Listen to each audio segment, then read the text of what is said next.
Hello guys and welcome to my channel Basics the Strong Roots. My name is Richa Yadav and today we will cover the topic types of accounts and accounting rules. So let's start. We will start with types of accounts. So when we talk about types of accounts, there are three types of accounts. One is individual accounts, second one is real account, and the third one is nominal accounts. So individual accounts cover the accounts of individual, just like the debtors and creditors of your organization or company, and a particular bank's account that comes under individual accounts. And the real accounts, in Hindi we say real account, vastavik accounts. Vastavik account covers machinery, building, furniture, and the assets of the company. So that comes under, those all come under real accounts. And the last one, the third one, is nominal accounts. In nominal accounts we cover income and gains and expenses and losses. So all the incomes and gains of the company or expenses on and losses comes under nominal accounts. So what is the rules behind the debit and credit of these accounts? So for individual account, there is an accounting rule: debit the receiver, credit the giver. For real accounts, there is a rule: debit what comes in, credit what goes out.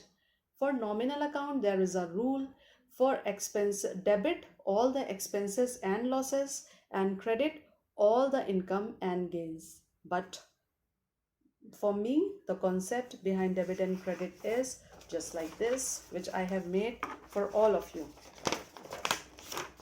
Let me show it to you again in the A4 size paper, so forgive me for that. So these are the rules of individual, real and nominal account. For individual account, debit the receiver and credit the giver. For real accounts, debit what comes in, credit what goes out. For nominal accounts, debit all expenses and losses and credit all income and gains. But for you to always keep this in mind, there is a concept behind debit and credit. All the assets and expenses and losses: debit if there is an increase in them, credit if there is a decrease in them. Just like this. See this table which I have made for you, all of you.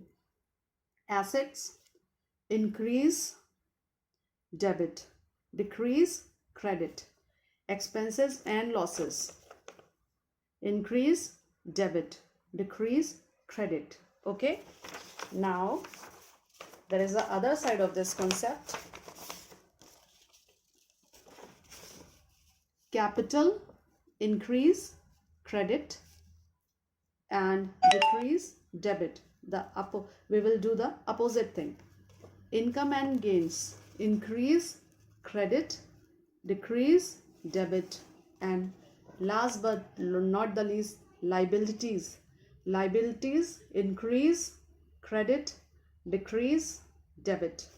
Okay, so what I would suggest to you people, just note it down in a paper and stick it on the wall if you want to keep it in your mind always. Just for 10 to 15 days you will have a look of this concept, and this will always stay here for the rest of your life. And in my school days I learned this from my teacher, and the same thing I am teaching you the concept. Okay, hope you all understood this. But now the terms which I have used in this concept, which are those terms? The asset. First of all, we will go with assets. Assets, if there is an increase in assets, we will debit them. If there is a decrease in assets, we will credit them. So what is assets and what comes under assets? For a company, assets are companies, assets are of two types. One is fixed assets and the other is current assets. In fixed assets, fixed assets are those assets which the company uses for a longer time or for the company's life, and those are immovable, just like the machinery of a company, the building, the furniture, the land, all these comes under fixed assets. What is current assets? The cash and cash equivalents comes under current assets of the company. What is cash and cash equivalent? Cash is cash in hand. Cash equivalent is within a period of 1 year, in a shorter span of time, you can convert those just like bills receivables or any kind of market securities, which you can convert into cash within a period of 1 year, that comes into cash equivalents, and we include them in current assets of the company. Okay, hope you get it.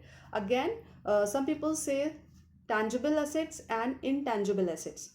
So what are tangible assets? Tangible assets are those which you can feel, touch, and move from one place to another place.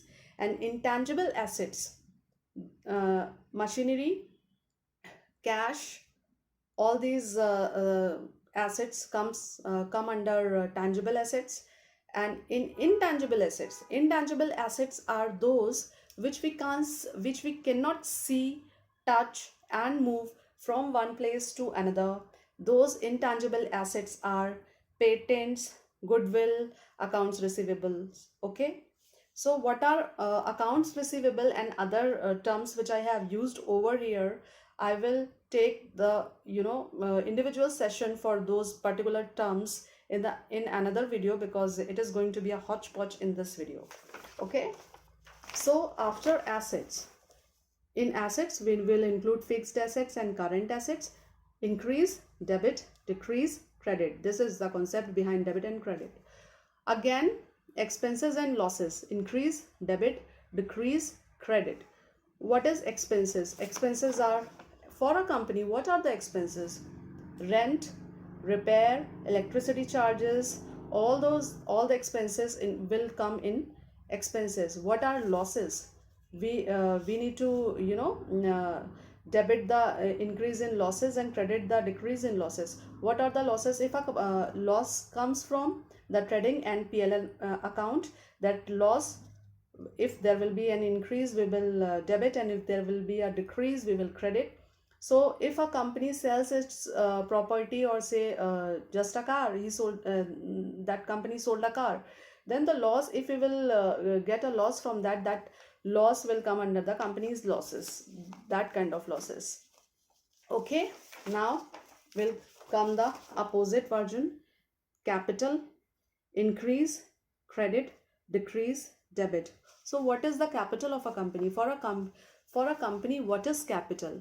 The capital for a company is whatever the owner gives to form a company and to form an organization comes under capital. If an owner gives his or her cash, machinery, bills receivables, market securities to its company to form a business, those all things come under capital for a company.